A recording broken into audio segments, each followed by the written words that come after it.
ಪ್ರೇಮಶಂಕರ್ ಕೈ ರುಚಿಗೆ ನಿಮ್ಮೆಲ್ರಿಗೂ ಸ್ವಾಗತ. ನಾನು ನಿಮ್ಮ ಪ್ರೀತಿಯ ಪ್ರೇಮಶಂಕರ್.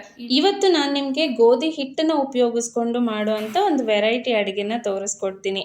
ಯಾವಾಗಲೂ ರೊಟ್ಟಿ ಚಪಾತಿ ತಿಂದು ತಿಂದು ಬೇಜಾರಾಗ್ತಾ ಇದೆ ಅಂದರೆ ಖಂಡಿತ ಈ ಅಡುಗೆನ ಟ್ರೈ ಮಾಡ್ಬೋದು. ಮನೇಲಿರೋರು ಎಲ್ರಿಗೂ ಇಷ್ಟ ಆಗುತ್ತೆ. ನಾನಿಲ್ಲಿ 2 ಈರುಳ್ಳಿನ ಚಿಕ್ಕ ಚಿಕ್ಕದಾಗಿ ಕಟ್ ಮಾಡ್ಕೊಂಡಿದ್ದೀನಿ. ಅದ್ರ ಜೊತೆಗೆ 6 ಟೊಮ್ಯಾಟೋನ ಚಿಕ್ಕದಾಗಿ ಕಟ್ ಮಾಡ್ಕೊಂಡಿದ್ದೀನಿ. ಜೊತೆಗೆ ಸ್ವಲ್ಪ ಕರಿಬೇವು ಮತ್ತು ಕೊತ್ತಂಬರಿನೂ ಕಟ್ ಮಾಡ್ಕೊಂಡಿದ್ದೀನಿ. ಈಗ ಇದನ್ನು ಒಗ್ಗರಣೆ ರೆಡಿ ಮಾಡ್ಕೊಳ್ಳೋಣ. ಇದಕ್ಕೆ ನಾನಿಲ್ಲಿ 4 ಚಮಚದಷ್ಟು ಅಡುಗೆ ಎಣ್ಣೆನ ಹಾಕ್ಕೊಂಡಿದ್ದೀನಿ. ಎಣ್ಣೆ ಸ್ವಲ್ಪ ಬಿಸಿ ಆದಮೇಲೆ 1 ಚಮಚ ಜೀರಿಗೆ ಹಾಗೆ ಒಂದು ಸ್ವಲ್ಪ ಕರಿಬೇವನ್ನು ಹೆಚ್ಚಿಟ್ಕೊಂಡಿರ್ತೀವಲ್ವ ಅದನ್ನು ಹಾಕಿ ಲೈಟಾಗಿ ಫ್ರೈ ಮಾಡ್ಕೋಬೇಕು. ಸಾಸಿವೆ ಹಾಕೋ ಅವಶ್ಯಕತೆ ಇಲ್ಲ. ಇದಾದಮೇಲೆ ಇದಕ್ಕೆ ಹೆಚ್ಚಿಟ್ಕೊಂಡಿರೋ ಈರುಳ್ಳಿನ ಹಾಕಿ ಸ್ವಲ್ಪ ಲೈಟಾಗಿ ಬ್ರೌನ್ ಕಲರ್ ಬರೋವರೆಗೂ ಇದನ್ನು ಫ್ರೈ ಮಾಡ್ಕೋಬೇಕು.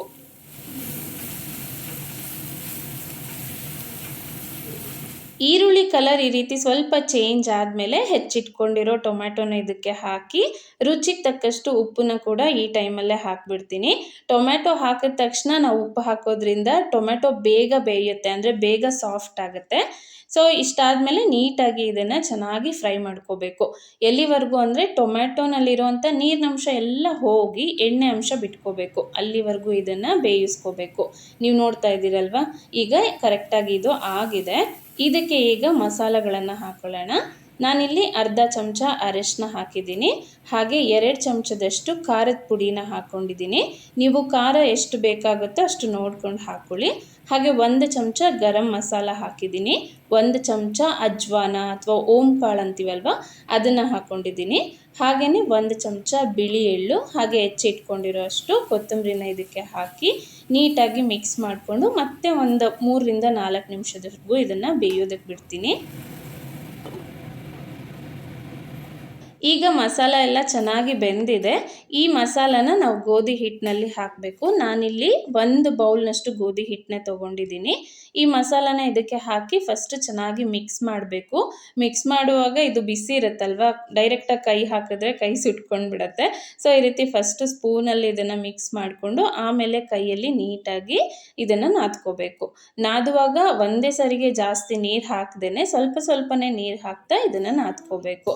ಸೇಮ್ ನಾವು ಚಪಾತಿಗೆ ಗೋಧಿ ಹಿಟ್ಟನ್ನು ಹೇಗೆ ನಾದ್ತೀವೋ ಅದೇ ಥರ ಇದನ್ನು ಕೂಡ ನಾದೋದು.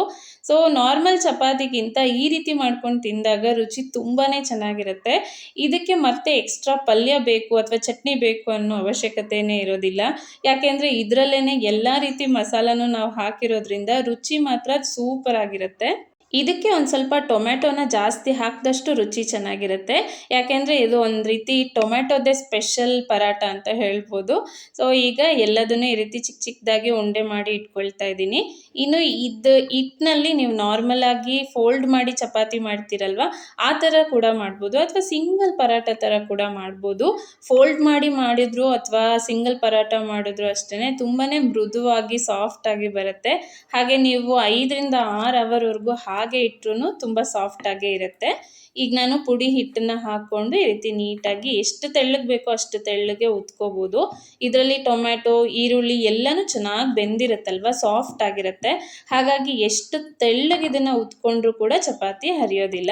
ಸೊ ನೀವಿಲ್ಲಿ ನೋಡ್ಬೋದು ನಾನಿಲ್ಲಿ ನೀಟಾಗಿ ಉತ್ಕೊಂಡಿದ್ದೀನಿ. ಇದಕ್ಕೆ ಸ್ವಲ್ಪ ಬೆಣ್ಣೆ ಅಥವಾ ತುಪ್ಪ ಹಾಕಿ ಬೇಯಿಸ್ಕೊಂಡ್ರಂತೂ ರುಚಿ ತುಂಬಾ ಚೆನ್ನಾಗಿರುತ್ತೆ. ನಾನು ಫಸ್ಟ್ ಟೈಮ್ ಈ ರೆಸಿಪಿನ ಟ್ರೈ ಮಾಡಿದಾಗ ಹೇಗಾಗುತ್ತೋ ಏನೋ ರುಚಿ ಅಂತ ಅಂದ್ಕೊಳ್ತಾ ಇದ್ದೆ. ಬಟ್ ರುಚಿ ನಾನು ಟೇಸ್ಟ್ ಮಾಡಿದಾಗ ತುಂಬಾ ಇಷ್ಟ ಆಯಿತು. ಅದಾದಮೇಲೆ ಇದನ್ನು ಅವಾಗವಾಗ ನಾನು ಮನೇಲಿ ಮಾಡ್ತಾನೆ ಇರ್ತೀನಿ. ನನ್ನ ಮಗನಿಗಂತೂ ಈ ರೆಸಿಪಿ ಅಂದರೆ ತುಂಬಾ ಇಷ್ಟ ಆಗುತ್ತೆ. ಬಾಕ್ಸಿಗೆ ಇದ್ರ ಜೊತೆ ಏನು ಹಾಕ್ತಾಯಿದ್ರೂ ಪರವಾಗಿಲ್ಲ, ಹಾಗೇ ಖಾಲಿ ಮಾಡ್ಕೊಂಡು ಬಂದುಬಿಡ್ತಾನೆ ಅವನು. ಸೊ ಈಗ ಈ ಪರಾಟಕ್ಕೆ ನಾನು ಸ್ವಲ್ಪ ಬೆಣ್ಣೆ ಹಾಕಿ ಬೇಯಿಸಿದ್ದೀನಿ. ಇದ್ರ ಮೇಲ್ಗಡೆ ನೀವು ಬೇಕು ಅಂದರೆ ಬೆಣ್ಣೆ ಹಾಕ್ಕೊಂಡು ಕೂಡ ತಿನ್ಬೋದು ಅಥವಾ ಹಾಗೆ ಕೂಡ ತಿನ್ಬೋದು. ಈಗ ನಾನು ನಿಮಗೆ ಫೋಲ್ಡ್ ಮಾಡಿ ಕೂಡ ಈ ಪರಾಟನ ಮಾಡಿ ತೋರಿಸ್ತೀನಿ. ತುಂಬಾ ಮೃದುವಾಗಿ ಬರುತ್ತೆ. ಒಂದು ಸಾರಿ ಈ ರೆಸಿಪಿನ ಟ್ರೈ ಮಾಡಿ ಮತ್ತೆ ಪದೇ ಪದೇ ನೀವೇ ಮಾಡ್ಕೊಳ್ತಾ ಇರ್ತೀರಾ. ಹಾಗೆಯೇ ಬ್ಯಾಚುಲರ್ಸ್ ಇರ್ತಿರಲ್ಲ ಅವರಿಗೆ ಈ ರೆಸಿಪಿ ತುಂಬ ಇಷ್ಟ ಆಗುತ್ತೆ. ಯಾಕೆಂದರೆ ಮತ್ತೆ ಇನ್ನೊಂದು ಎಕ್ಸ್ಟ್ರಾ ಪಲ್ಯ ಮಾಡಬೇಕಪ್ಪ ಚಪಾತಿಗೆ ಅನ್ನೋ ಗೋಜೆ ಇರೋದಿಲ್ಲ. ಸೊ ಇದನ್ನೊಂದು ಮಾಡಿಕೊಂಡು ಬೇಗ ಬೇಗ ಟಿಫನ್ ಮಾಡ್ಕೊಂಡು ಹೋಗ್ಬಿಡ್ಬೋದು. ಇನ್ನು ಇದಕ್ಕೆ ಎಣ್ಣೆ ಕೂಡ ಜಾಸ್ತಿ ಬೇಕಾಗೋದಿಲ್ಲ. ಮೊದಲು ನಾವು ಮಸಾಲ ರೆಡಿ ಮಾಡುವಾಗ ಸ್ವಲ್ಪ ಎಣ್ಣೆ ಹಾಕ್ಕೊಂಡು ರೆಡಿ ಮಾಡಿಕೊಂಡ್ರೆ ಆಯಿತು. ಆಮೇಲೆ ಹಾಗೆ ಉದ್ದಿ ಕೂಡ ಬೇಯಿಸ್ಕೋಬೋದು. ಡಯೆಟ್ ಮಾಡೋರಿಗೆ, ವೆಯ್ಟ್ ಲಾಸ್ ಮಾಡಬೇಕು ಅಂತ ಇರೋರಿಗೆ ಬೆಸ್ಟ್ ಆಪ್ಷನ್ ಇದು. ಹಾಗೆ ನೀವು ಇಲ್ಲಿ ನೋಡ್ತಾ ಇರ್ಬೋದು, ನಾರ್ಮಲ್ ಆಗಿ ಚಪಾತಿ ಅಥವಾ ಪರಾಟ ಮಾಡಿದಾಗ ಈ ರೀತಿ ಮುದುಡಿದ್ರೆ ಅದರಲ್ಲಿ ಬ್ರೇಕ್ ಬರುತ್ತೆ, ಅಂದರೆ ಅದು ಕಟ್ಟಾಗಿಬಿಡುತ್ತೆ. ಆದರೆ ಇದನ್ನ ಎಷ್ಟೇ ನಾವು ಮುದುಡಿದ್ರೂ ಕೂಡ ಇದರಲ್ಲಿ ಒಂದು ಸ್ವಲ್ಪನೂ ಕಟ್ಟಾಗಿಲ್ಲ. ಅಷ್ಟು ಚೆನ್ನಾಗಿ, ಅಷ್ಟು ಮೃದುವಾಗಿ ಈ ಪರಾಟ ಬಂದಿದೆ. ಇನ್ನು ಕೈಯಲ್ಲಿ ನೋಡಿ ಎಷ್ಟು ನೀಟಾಗಿ ಇದು ಕಟ್ಟಾಗ್ತಾ ಇದೆ ಅಂತ. ಸೊ ನೀವು ಎಷ್ಟೇ ಹೊತ್ತು ಹಾಗೆ ಇಟ್ಟರೂ ಕೂಡ ಇದು ಇಷ್ಟೇ ಸಾಫ್ಟ್ ಆಗಿರುತ್ತೆ, ರುಚಿನೂ ಅಷ್ಟೇ ಚೆನ್ನಾಗಿರುತ್ತೆ. ಸೊ ಒಂದ್ಸಾರಿ ಟ್ರೈ ಮಾಡಿ ನೋಡಿ, ಖಂಡಿತ ನೀವೆಲ್ರಿಗೂ ಇಷ್ಟ ಆಗುತ್ತೆ. ಈಗ ನಾನು ಇದ್ರ ಮೇಲೆ ಸ್ವಲ್ಪ ಬೆಣ್ಣೆ ಹಾಕ್ಕೊಂಡು ಇದನ್ನು ಟೇಸ್ಟ್ ಮಾಡ್ತೀನಿ. ನನಗಂತೂ ತುಂಬಾ ಇಷ್ಟ ಆಗುತ್ತೆ. ಇದು ಕಡಿಮೆ ಟೈಮಲ್ಲಿ ತುಂಬ ರುಚಿಯಾಗಿರೋ ಅಡುಗೆ. ಹೇಗೆ ಅನಿಸ್ತು ರೆಸಿಪಿ? ಖಂಡಿತ ನಿಮ್ಮೆಲ್ರಿಗೂ ಇಷ್ಟ ಆಗಿರುತ್ತೆ ಅಂತ ಅನ್ಕೊಳ್ತೀನಿ. ಸೊ ಆದಷ್ಟು ಬೇಗ ನೀವು ಕೂಡ ನಿಮ್ಮ ಮನೇಲಿ ಈ ರೆಸಿಪಿನ ಟ್ರೈ ಮಾಡಿ, ಇನ್ನು ಟೇಸ್ಟ್ ಹೇಗೆ ಬಂತು ಅಂತ ನನಗೆ ತಪ್ಪದೆ ಕಮೆಂಟ್ ಮಾಡಿ. ನಾನು ಕೂಡ ನಿಮ್ಮ ಬ್ಯೂಟಿಫುಲ್ ಕಮೆಂಟ್ಗಾಗಿ ವೆಯ್ಟ್ ಮಾಡ್ತಾ ಇರ್ತೀನಿ. ಇನ್ನು ಈ ರೆಸಿಪಿ ವಿಡಿಯೋ ನಿಮಗೆ ಇಷ್ಟ ಆಗಿದ್ರೆ ತಪ್ಪದೆ ವಿಡಿಯೋನ ಲೈಕ್ ಮಾಡಿ. ನೀವು ಕೊಡುವಂಥ ಒಂದು ಲೈಕ್ ನನಗೆ ಇನ್ನಷ್ಟು ಮೋಟಿವೇಶನ್ ಕೊಡುತ್ತೆ ಈ ರೀತಿ ಇನ್ನೂ ಟೇಸ್ಟಿ ಆಗಿರುವಂಥ ರೆಸಿಪೀಸ್ಗಳನ್ನು ನಿಮಗೋಸ್ಕರ ತರೋದಕ್ಕೆ. ಸೊ ಆದಷ್ಟು ಈ ವಿಡಿಯೋನ ನಿಮ್ಮ ಫ್ರೆಂಡ್ಸ್ ಮತ್ತೆ ಫ್ಯಾಮಿಲಿ ಮೆಂಬರ್ಸ್ ಜೊತೆಗೂ ಕೂಡ ಶೇರ್ ಮಾಡಿ. ಮತ್ತೊಂದು ಟೇಸ್ಟಿ ಆಗಿರುವಂತ ರೆಸಿಪಿ ಜೊತೆ ಸಿಗ್ತೀನಿ. ಅಲ್ಲಿವರೆಗೂ ಪ್ರೀತಿಯಿಂದ ಖುಷಿಯಾಗಿ ಅಡುಗೆ ಮಾಡ್ತಾ ಇರಿ. ಖಂಡಿತ ಎಲ್ರಿಗೂ ಇಷ್ಟ ಆಗುತ್ತೆ. ಸಿಗ್ತೀನಿ ಮತ್ತೊಂದು ವಿಡಿಯೋನಲ್ಲಿ. ಅಲ್ಲಿವರೆಗೂ thanks for watching. Bye bye and take care.